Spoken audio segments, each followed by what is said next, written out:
Herzlich willkommen zu einem neuen Video. Heute zeige ich euch ein schnelles und einfaches Rezept für eine leckere One-Pot-Pasta mit Hackfleisch und Kürbis.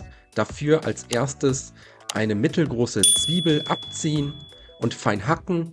Außerdem 1 bis 2 Knoblauchzehen ebenfalls abziehen und fein hacken.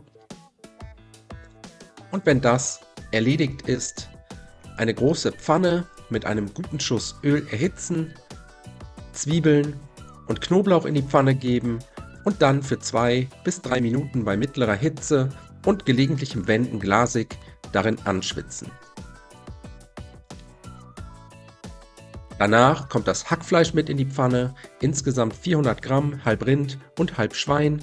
Das Hackfleisch mit einem Kochlöffel etwas auseinanderreißen und bei mittlerer bis hoher Hitze für ein paar Minuten krümelig anbraten.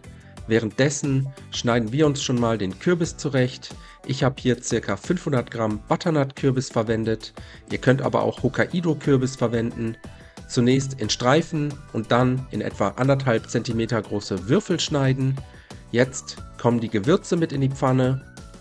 Eine gute Prise Salz sowie Pfeffer. Und dann habe ich mich für hier 1 Teelöffel süßes Paprikapulver, gemahlenen Koriander, gemahlener Kreuzkümmel sowie Kurkuma entschieden. Ihr könnt aber auch jede andere Gewürzrichtung einschlagen, ganz nach eurem Geschmack.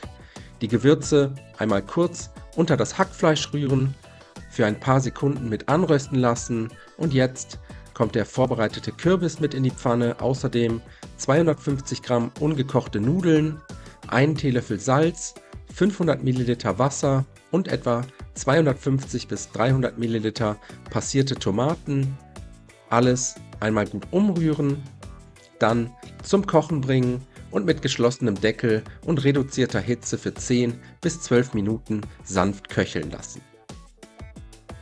Nebenbei dann schon mal die restlichen Zutaten bereitstellen und die Nudelpfanne von Zeit zu Zeit immer mal wieder umrühren, den Deckel abnehmen, einmal gut umrühren, damit nichts am Topfboden anbrennen kann und mit geschlossenem Deckel weiter köcheln lassen, so lange, bis die Nudeln die Flüssigkeit komplett aufgesogen haben und alles eine schöne cremige Konsistenz hat.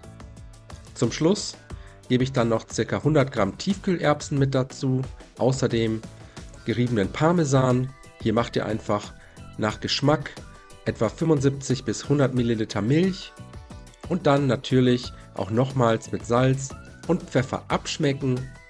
Ein letztes Mal gut umrühren und danach können wir servieren. Ich wünsche euch schon mal einen guten Appetit. Ich hoffe, euch hat das Video gefallen. Viel Spaß beim Nachkochen.